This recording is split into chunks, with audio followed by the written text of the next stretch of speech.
Now around this corner is our guillotine. Homemade guillotine.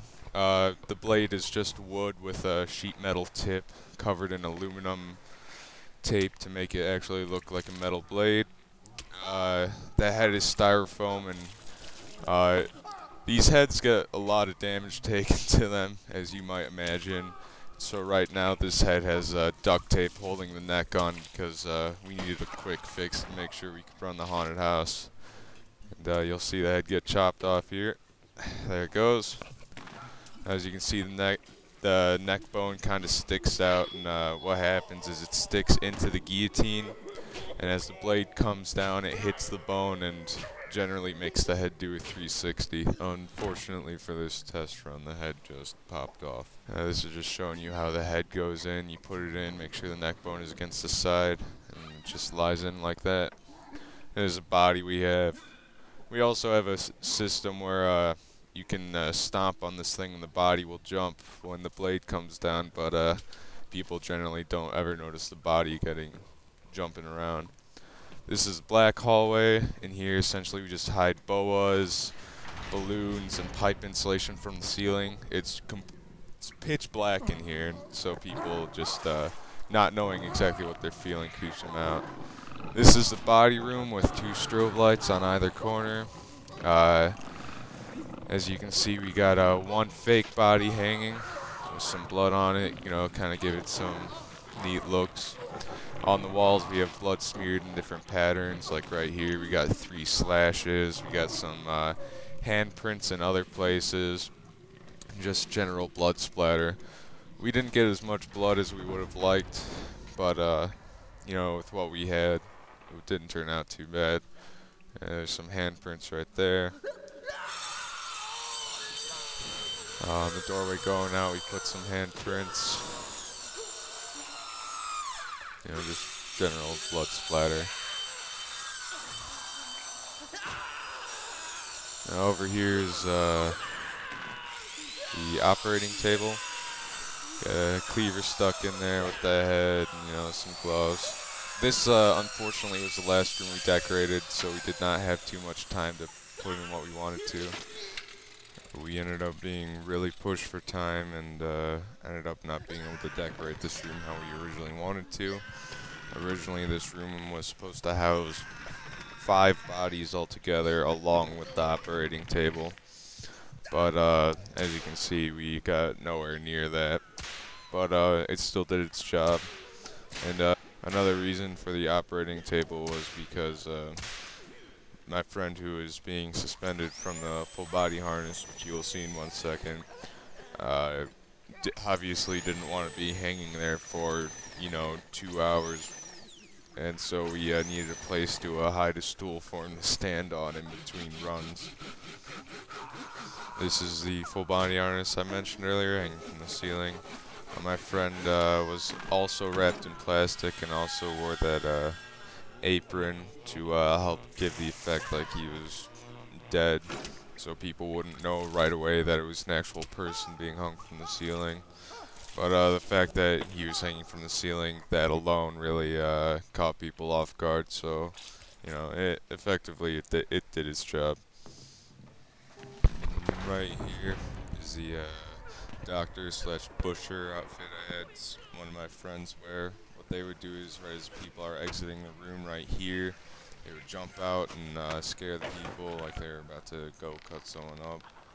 This is the head hallway. It's long tradition, usually goes with the guillotine, but we had to move it a little bit farther away this year.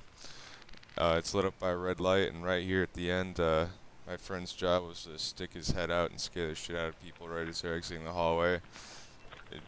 You'd be amazed how much that actually scares people, but it does a pretty good job. This is the spider room. Basically just a bunch of spider webs lit by a strobe light. Spider webs are a complete bitch to try and hang up, but and this took me a hell of a long time to get this to look somewhat decent. But I got the job done. I think it looks decently nice.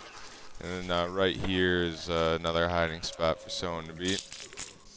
This person is pretty well disguised by the webs, the black plastic behind them, and the mummy hanging in front of them.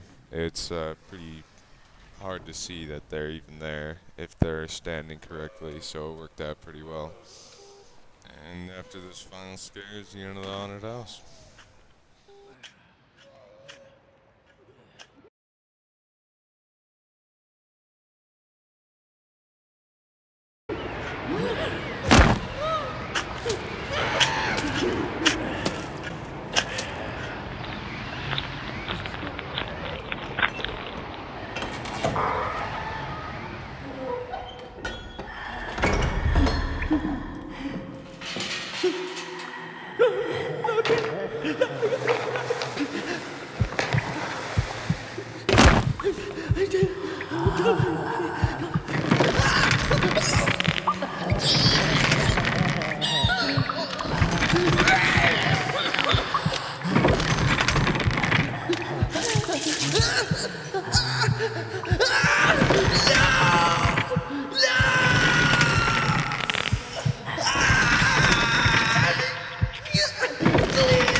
Yeah.